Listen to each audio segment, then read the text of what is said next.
Assalamualaikum warahmatullahi wabarakatuh. Perkenalkan, nama saya Rima Melati Putri, kelas E, tingkat 1, Prodi S1 Keperawatan, akan menampilkan tugas mata kuliah agama dari Ibu Isra Ahmad, SPD MPD. Semoga setelah menonton dapat bermanfaat untuk kalian. Terima kasih. Beberapa ayat dalam Al-Quran mengajak manusia untuk berpikir dan menciptakan manusia. Allah Ta'ala berfirman yang artinya, "Dan tidakkah manusia itu berpikir bahwa sebenarnya kami telah menciptakannya terlebih dahulu, sedang ia tidak ada sama sekali?" Quran Surah Maryam ayat 37. Juga dalam firman-Nya yang artinya, "Dan sesungguhnya telah aku ciptakan kamu sebelum itu, padahal kamu di waktu itu belum ada sama sekali." Quran Surah Maryam ayat 9. Artinya, keberadaan manusia setelah sebelumnya tiada menunjukkan keberadaan Allah yang telah menciptakannya. Begitu juga dengan firman Allah Ta'ala yang artinya, "Apakah mereka tidak ada yang menciptakan, atau apakah mereka menciptakan diri mereka sendiri?" Quran Surah At-Tur ayat 35. Dalam ayat di atas, Allah Ta'ala mengingatkan kita untuk berpikir dengan akal sehat kita. Bersandarlah kepada hal yang kita ketahui secara dangkal, bahwasanya penciptaan manusia tidak terlepas dari 3 hal. Pertama, manusia tidak ada yang menciptakan, dia ada dengan sendirinya. Kedua, manusia ada karena diciptakan dan manusia sendirilah yang menciptakannya.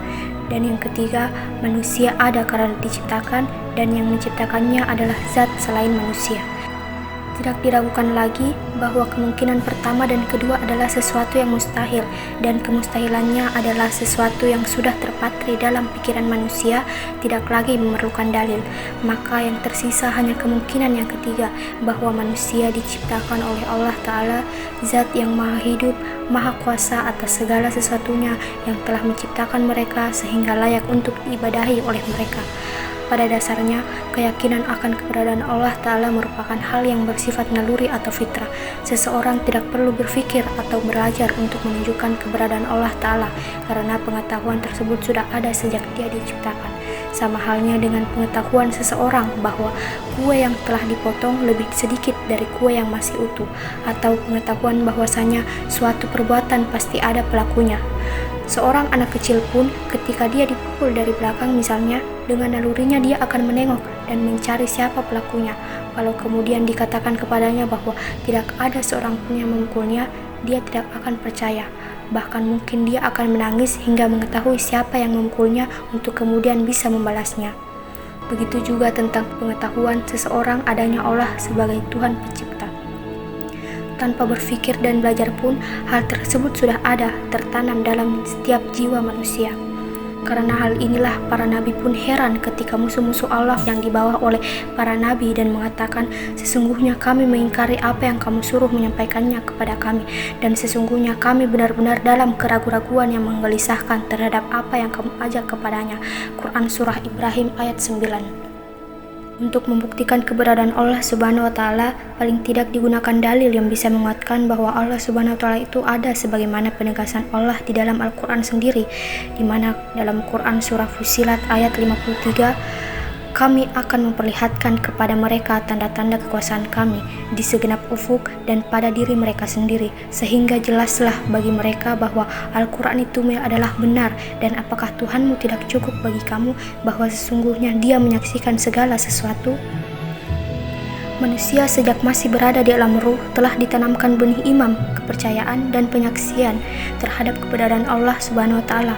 Dalam Quran Surah Al-A'raf ayat 172, Allah berfirman yang artinya, "Dan ingatlah ketika Tuhanmu mengeluarkan keturunan anak-anak Adam dari sulbi mereka, dan Allah mengambil kesaksian terhadap jiwa mereka seraya berfirman, 'Bukankah aku ini Tuhanmu?'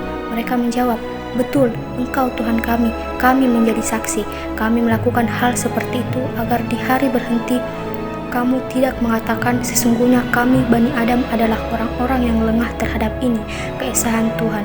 Allah adalah Al-Awwal, yaitu tidak ada permulaan bagi wujudnya, dan juga Al-Akhir, yaitu tidak ada akhir dari wujudnya. Di mana dalam Quran Surah Al-Hadid ayat 3 yang artinya, "Dialah yang awal dan yang akhir, yang zahir dan yang batin, dan Dia Maha mengetahui segala sesuatu.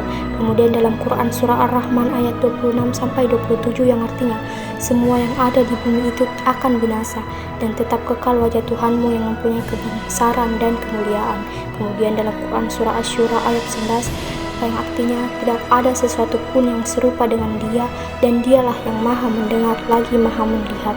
Kemudian dalam Quran surah Al-Ikhlas ayat 1-4 mengatakan, Dialah Allah yang Maha Esa, Allah adalah Tuhan yang bergantung kepadanya segala sesuatu. Dia tidak beranak dan tidak pula diperanakan, dan tidak ada seorang pun yang setara dengan Dia. Allah mempunyai al-asma wa sifat atau nama-nama dan sifat-sifat yang disebutkan untuk dirinya di dalam Al-Quran, serta semua nama dan sifat yang dituturkan untuknya oleh Rasulullah SAW dalam sunnahnya. Hanya milik Allah Asmaul Husna, maka mohonlah kepadanya dengan menyebut Asmaul Husna itu, dan tinggalkanlah orang-orang yang menyimpan dari kebenaran dalam menyebut nama-namanya. Nanti mereka akan mendapat balasan terhadap apa yang telah mereka kerjakan. Quran surah Al-A'raf ayat 180.